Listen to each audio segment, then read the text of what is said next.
I'm going to focus on only two areas because I have only 5 minutes.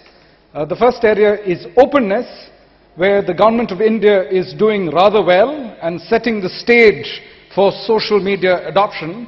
And the second area is privacy, where there is still a lot of work that needs to be done, especially in the Indian context.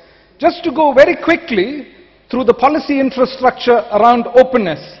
In around December, if I'm not mistaken, last year, the Indian government published a national open standards policy, and that's quite a mature policy when compared to the European Union policy, etc.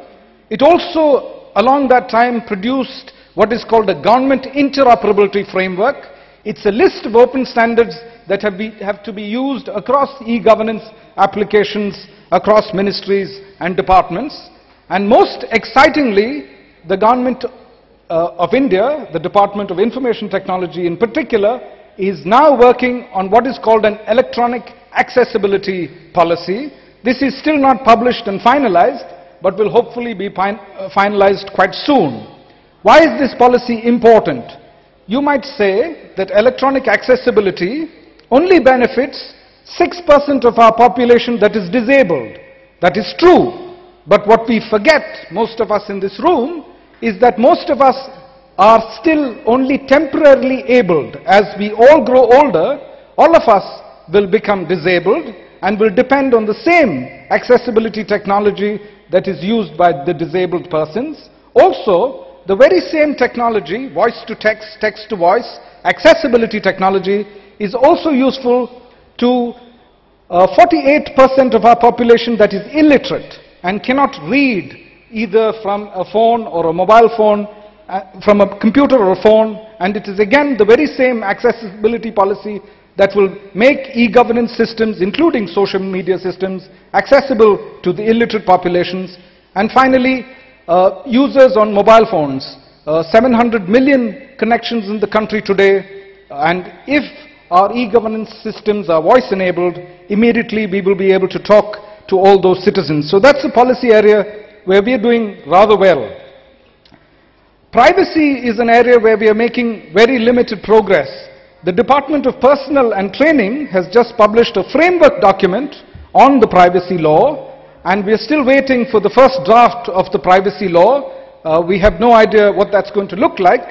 But in many other laws and policies, things seem to be slipping in the wrong direction.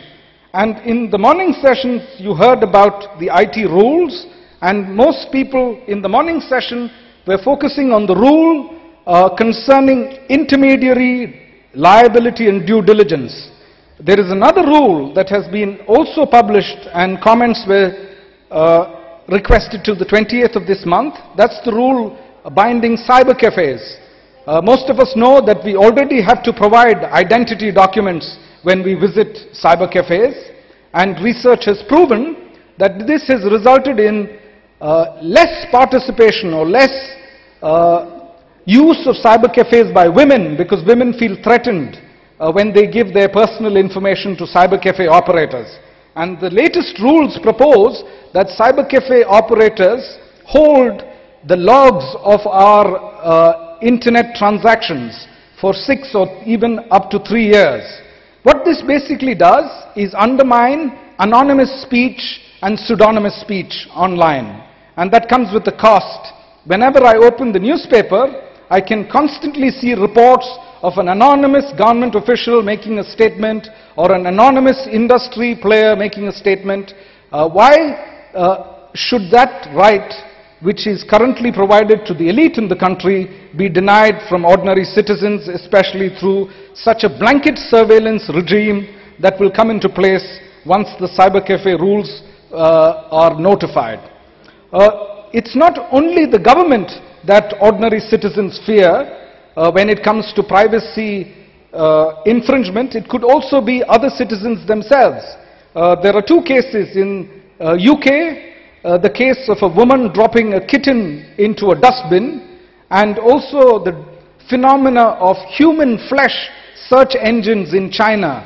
If you are on the internet in China and you make a statement that upsets feelings of Chinese national pride, then the Chinese web community, the blogosphere, those on social media in China will launch a virtual witch hunt and sometimes come all the way to your home and threaten you with physical violence or actually beat you up. These are areas that we should have policies developed for, and privacy is particularly important. Thank you.